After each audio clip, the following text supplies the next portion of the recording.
Hey, what's up? It's Nicola from Singer Secret, and today we are going to be talking about 4 of the most commonly asked questions that I've been receiving, well, that I get pretty much all the time. So let's just jump straight into it. The first question that I get all the time is, how long do I have to warm up for? So the answer for this is that it depends on how much you've been singing and how your voice feels. So if I have been singing regularly, and my voice works at its most optimum if I'm singing pretty much every single day or like 5 days a week for about 3 hours a day. I know it seems like a lot, but that is when my voice is always at its best.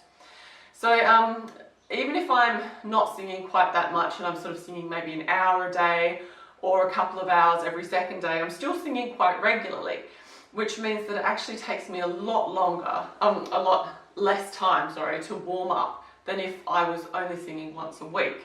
So if I'm singing regularly, really it only takes me about 10 minutes to warm up my voice and then I'm good to go.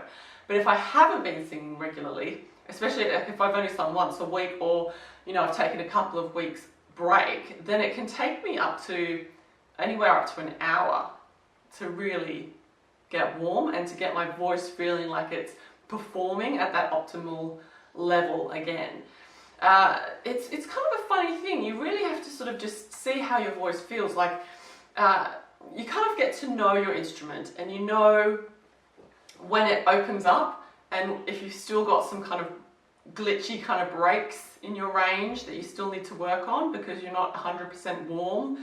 And like if I haven't sung for a long time, I find that my belt range especially takes a lot longer to warm up to kind of get those clear belt sounds. Otherwise I can do them, but they're not 100%, and I don't trust my voice 100% because you're like, oh, if I push this too hard, my voice might break it, like crack a little bit because you're not completely warmed up. So it just depends on your instrument. It depends also if you've been sick.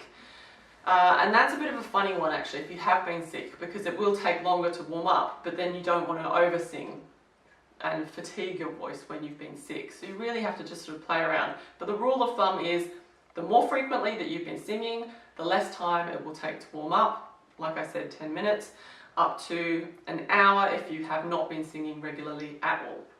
Question number 2 is, how often should I practice my singing? As often as you can. It's like a habit. Form habits. Our habits are what makes us who we are. So if singing practice is something that you're doing regularly, so it's part of your daily routine, you're gonna get better. And it's the same thing for anything. If you want to be a singer, you've got to sing. If you want to be an athlete, you've got to train, you've got to run, you've got to lift weights or whatever it is we want to do. If you want to be a piano player, you got to play the piano. So if you want to be a singer, practice shouldn't be a chore. It should be an exploration. It should be fun. So instead of thinking of it as in, how often do I have to practice? Think of it as in, there's these cool songs that I want to learn. So I'm going to learn those, and I'm also going to work on this aspect of my voice. Like I really want to learn how to belt properly, or I want to increase my vocal range so I can sing higher notes. You just spend a little bit of time working on that during your practice, instead of thinking of practice as like something that you have to do. It should be fun. If you want to be a singer, you should enjoy singing. So it kind of goes to, to me, it's like a bit of a no-brainer. But if you really want me to break it down into time frames, I always say that 10 to 15 minutes of consistent practice regularly, so like you're doing 10 minutes every single day, that is better than only practicing for like an hour or 2 once a week. And the reason for it is because you're keeping your voice supple. You're also building that habit, that daily habit, which will kind of get you into, I suppose, a routine and you're used to practicing all the time. Whereas if you kind of just set 1 hour once a week to kind of work on things, you might learn some things, but then you wait a whole other week to practice again and you would have forgotten everything that you've learned. I mean, that's no way to really get new songs and repertoire into your brain either. You kind of want to be doing small increments regularly. And the other thing I will say about practice is that you've got to make sure that your practice is concentrated.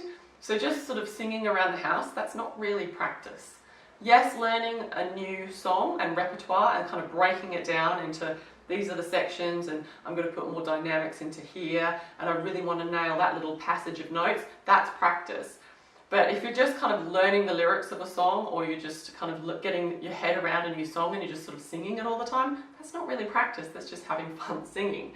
So 10 minutes of concentrated practice where you're targeting on one technique per session. So you're like, okay, I'm just going to work on long note holds around my belt range just for 10 minutes. That is so much better than just doing hours of mindless singing. Question 3 is, how do I know if I can even sing, if I can sing well? This is a bit of a tricky one because singing and music is a form of art, and art can be subjective. So what that means is that, you know, some people may love what you do, whereas other people may not. But the rule of thumb is, if you get positive feedback from people, especially strangers, you kind of know you're getting on the right track. So if you can sing better than average, you're going to start getting that positive feedback. You can also record yourself and listen to yourself versus other artists that you admire and are trying to replicate to build your own personal style. And that will kind of give you an idea of how you're kind of flying. Like if you can perform some of their more complex and complicated songs, then you're kind of on the right track. But it really is a feedback thing.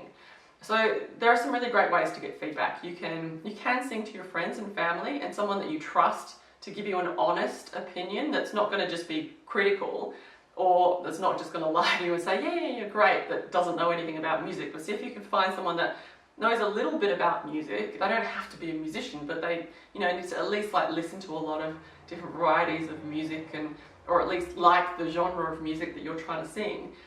And then get them to give you some honest, constructive feedback. So something like, you know, yeah, I think your vocal tone is developing quite well. I think that you're a little rusty on your high notes, in like that you're not quite hitting the pitch accurately, but I think your middle range and your low notes are coming along really well. So that sort of kind of feedback is what you're looking for. The other thing that you can do is you can look to the general public for feedback. Now be warned that, again, you are going to get some people who don't like your singing and are going to be trolls and nasty no matter what. So you kind of have to, like, you know, get quite a few different bits of feedback to kind of get an average here. But there's lots of sites that you can post your singing on just to get some feedback from strangers as well. And my 4th most commonly asked question is, what do I do about confidence? I'm not confident enough to sing. How do I get over my confidence? You know, I'm so scared to perform on stage, all that kind of stuff. Practice makes perfect. So you will find that as you become, you know, better and you go along this sort of singing journey, you will hit milestones which you have to kind of climb over another confidence barrier with. So at the very start, it might be all about your voice. Like, you know, am I good enough to sing in public? I'm really scared about what people are going to think of my voice. And then once you keep doing that more and more and more, you do get over that confidence problem. And then it might be the next one. So for me, I was confident in my voice, but then I wasn't confident in my chart writing, for example. So when you write out the music for all of your instrumentalists to perform and accompany you, I wasn't sure if the chord progressions were 100% because it wasn't a strength of mine. So singing had become a strength because I'd worked on that, but chart writing wasn't. So I had to get over that confidence woe, basically by practicing and getting good at chart writing. And then I grew confidence in that area because I actually knew what I was talking about. I kind of felt that, yes, if someone's going to be critical about my chord progression that I've written, I can actually argue as to why I've put it that way. And if they don't like it, they can suck it because these are my charts.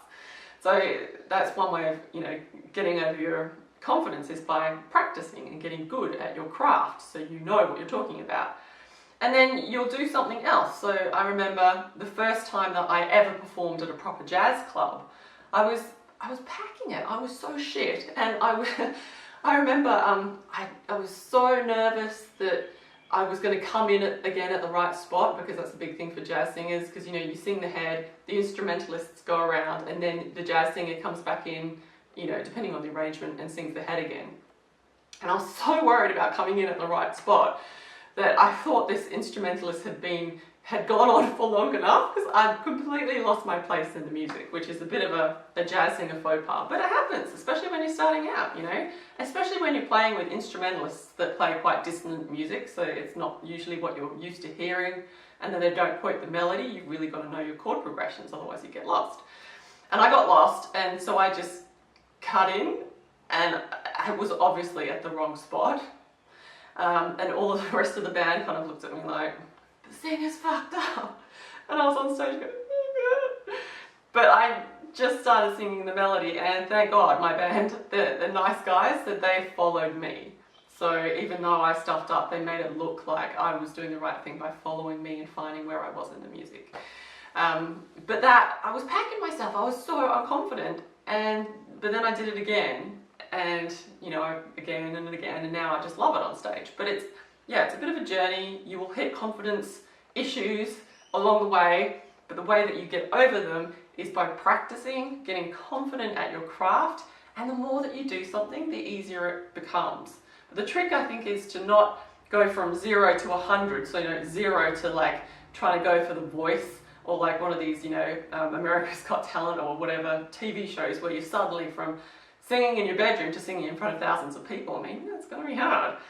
But if you start off and you sing in your bedroom, then you sing in front of a teacher, then you sing in front of like with some friends, and you're jamming in a group, and then you get your first gig, and it's kind of like a solo gig, or you're just with one other person, and then you get a larger band, and you start going for more function type gigs, and then you do a jazz club, and then you kind of build up slowly from there. And it's like stepping stones. It makes the journey a lot easier. So there you have it. Those are my answers to my 4 most commonly asked questions of all time. I hope you enjoyed it. If you did, don't forget to subscribe. Give me a thumbs up as well, because it always helps with the videos and sharing the love and sharing the information with other singers. If you would like some more singing tips, head on over to singerssecret.com and you can grab some free vocal warm-ups. If you would like extra help, especially on music marketing, I do have a Patreon, which I will link to below, and you can get more help on music marketing and working as a singer from there. Otherwise, thank you so much for watching, and I will see you again in a couple of weeks.